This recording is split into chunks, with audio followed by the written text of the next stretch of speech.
হচ্ছে গিয়ে আমাদের শরীর, যেটা আমরা সব প্রত্যেকে জানি, যেটা সম্পর্কে আমরা সবাই পরিচিত। এবং এই শরীরের ভেতরেই যে সূক্ষ্ম যাত্রা যেটা থাকে, আমাদের মন, সেটাই হচ্ছে গিয়ে যত রকম ভাবনার উৎপত্তি হয়, একদম যত রকম ভাবনার ফ্যাক্টরি।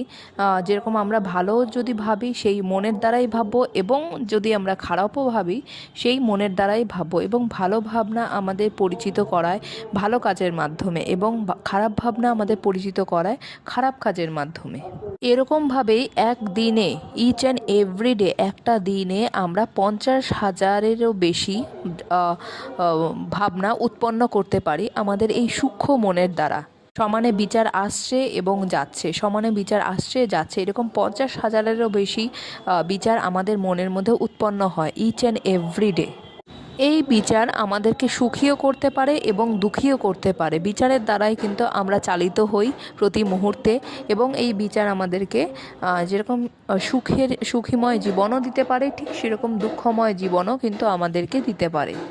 এই বিচার আমাদের উৎসাহিতও করতে পারে এবং নিরুৎসাহিতও কিন্তু আমাদের করতে পারে। তাই ব্যক্তি প্রতি মুহূর্তে বা পরিচিত হতে পারে সেই সুখ এবং দুঃখের মতন অনুভূতিগুলো, যেটা কিনা বিটা পরিস্থিতির মাধ্যমেও আসে না, যেটা সম্মানের মাধ্যমে আসে না, বা কোনো কাজের মাধ্যমেও আসে না। সেটা শুধুমাত্র আসে আমাদের বিচার, আমাদের ভাবনার মাধ্যমেই কিন্তু সুখ এবং দুঃখকে আমরা অনুভব করতে পারি।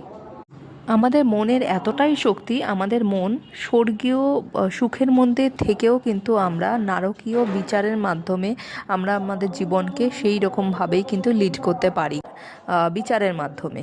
এমনকি মানুষ নারকীয় অবস্থাতেও কিন্তু সে সুখী জীবন লাভ করতে পারে শুধুমাত্র তার বিচারের মাধ্যমে। তাই সুখ এবং দুঃখ পুরোপুরি মনের অবস্থা থেকে পাওয়া যায়।